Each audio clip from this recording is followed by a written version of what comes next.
we will have excess inventory of approximately 15,000 units in Q1 of next year. That's assuming we're going to continue with the patterns of absorption that we've seen over the last, or I'll say T6, T12 trailing trends. Will we see a surge in home buyership? Will we see a surge in pricing? I think we're going to continue to see reuse. I think we're going to see a lot of office come down over the next decade, like a lot of Class B and C buildings, or a lot of infill multifamily, and then the acceptance to live at a higher density, which we think of townhomes as being 8, 10, 12 units to the acre. Right. Really, it's now going to be 12, 15, 18 to the acre, and can be a competitor to your multifamily kind style. of economics Right. in terms of a land competition. But on the edge, we have some of the most exciting communities that are coming on right now.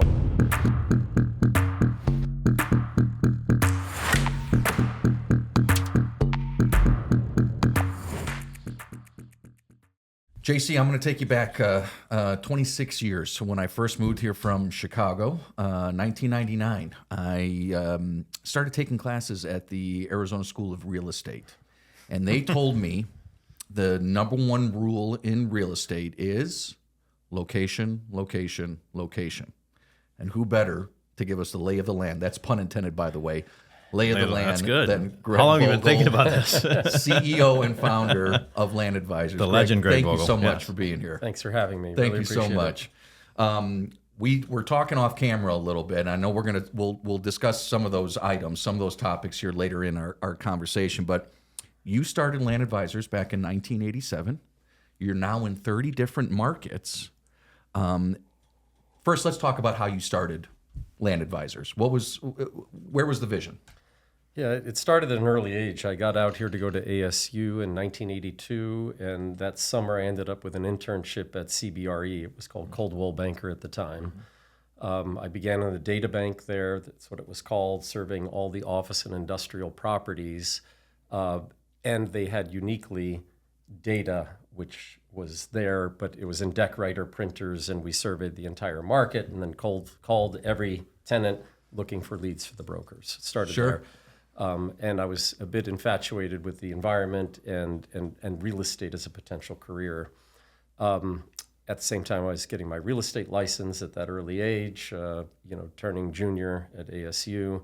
Summer finished up, and a multifamily star broker, who you guys know from his reputation, Mike Mueller, had just sold the Bill Scholl's apartment empire for $180 million.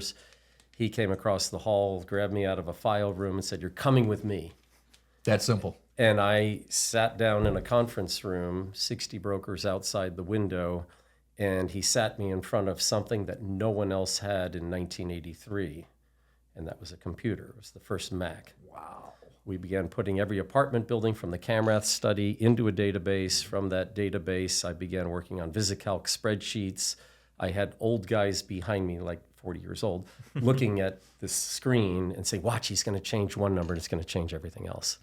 Wow. So this is how early I got into it. I began running for the entire apartment division.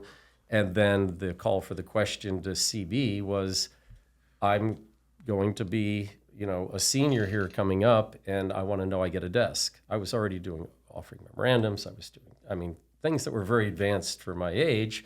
And they said, no, you need to graduate, you need to go through a training program, then a runnership, and 5 years from now you can have a desk. And I couldn't afford to do that, so I got a job with another apartment developer who I watched go under my senior year. I had a full-time position there, working full-time through school. And I was doing land act, turned into disposition of over-encumbered properties, and then I left there, got into the land business when I was 21 years old, and began charting all the land in Phoenix into a database.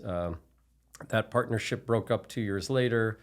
October 6, 1987, I started Land Advisors. It was called Arizona Land Advisors at the time. I had already a running start on my charting of all the land. And literally October 6th of 87, anybody who's a student of economic history, 13 days later, October 19th, Black Monday, and the world came apart. My mother and I hunkered down in an old building in Old Town Scottsdale.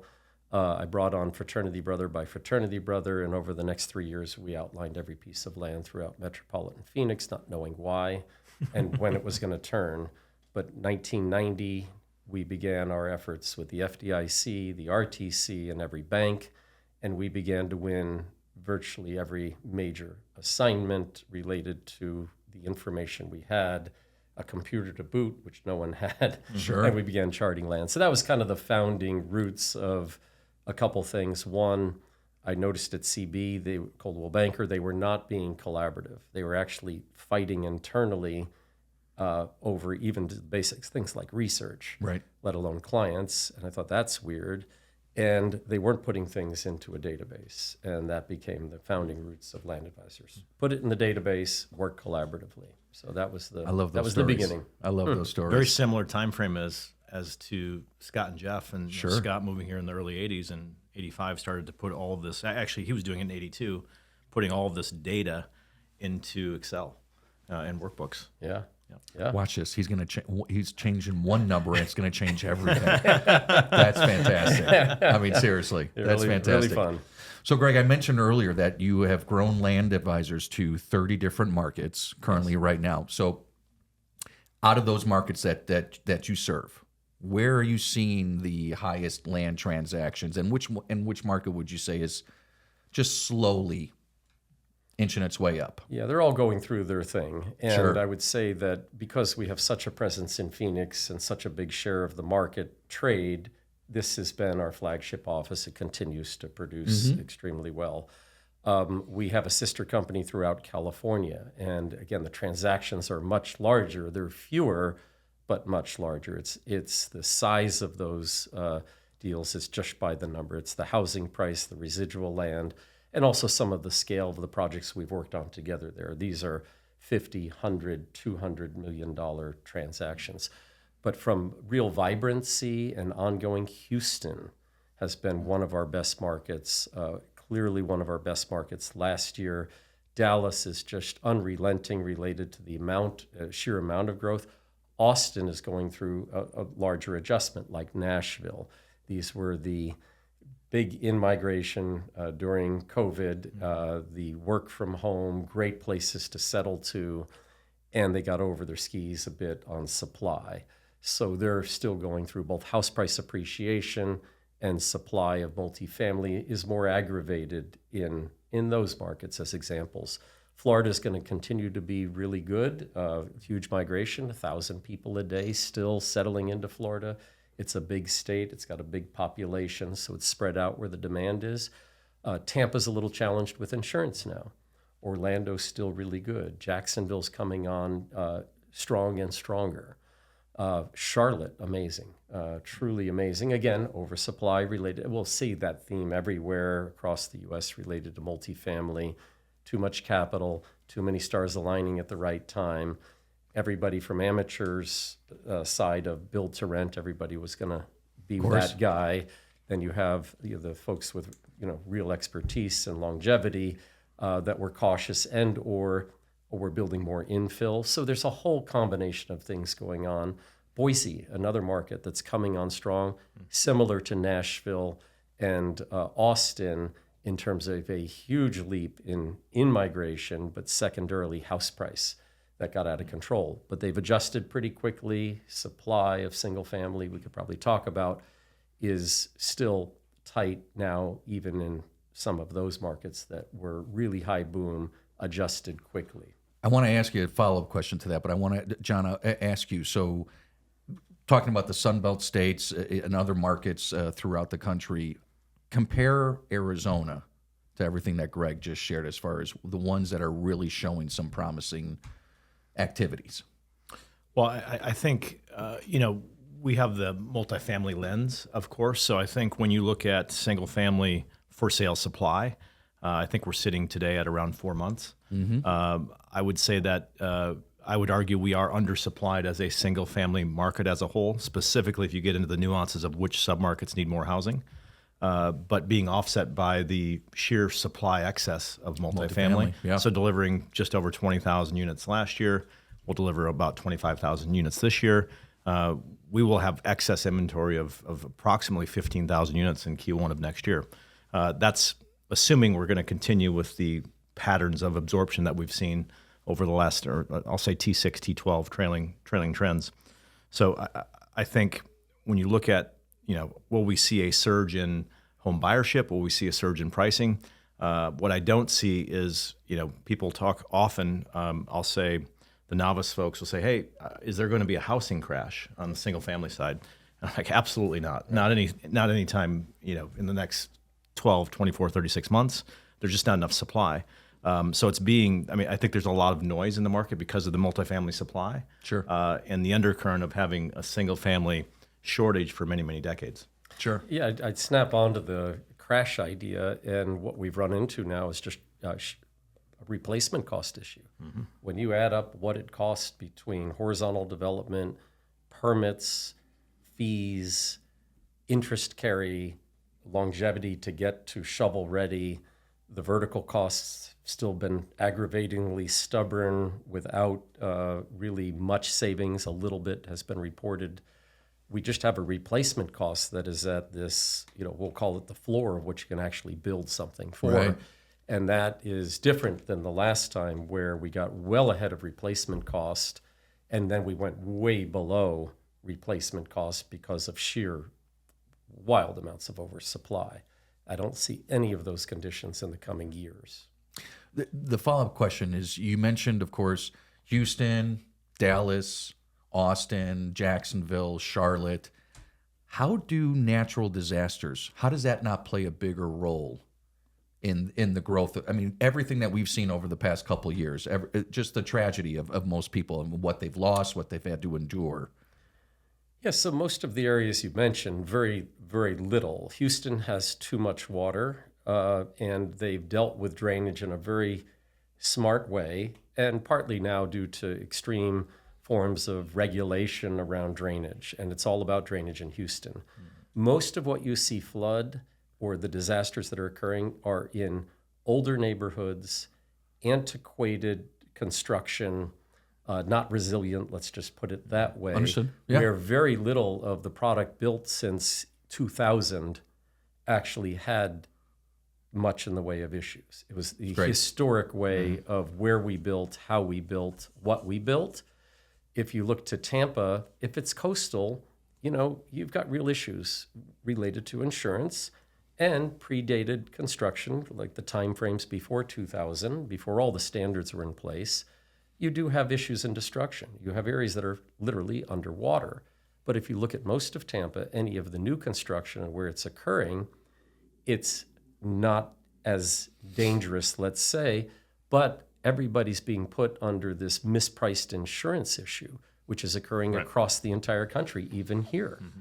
So I think we have issues that there's opportunities in. If I had a penchant to be in the insurance business, there's a fortune to be made by using a fine line pen versus a swath of a highlighter that's saying stroke. Everybody's under. I think that's absolutely right. And I think that at least, I'll just say anecdotally for us, we felt like we were a bit of an outlier from the insurance cost run up over the last 4 or 5 years. Mm-hmm. But that's no longer the case, right? The insurance wide marker has hit every metro. Yep. So I agree with you. There has to be some resolution around that going forward. There has to be a fine line. There has to, why is Phoenix seeing surges of 30, 40, 50% insurance costs? Sometimes higher. We're not in those disaster type areas. So I agree with you. Mapping of climate risk, or let's just say risk, is on its way. So the prop tech world of it is arriving quickly, and I think that may help.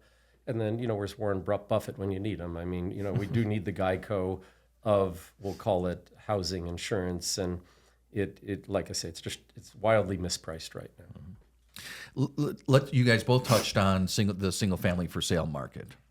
Given current market conditions here in Arizona, what are some of the impacts in that industry, in that vertical, or do we see supply or home builders saying, okay, now it's time? Related to more supply, more... Correct. Yeah, current market conditions happening here in Arizona. Yeah, so, current market conditions on the baseline are very good.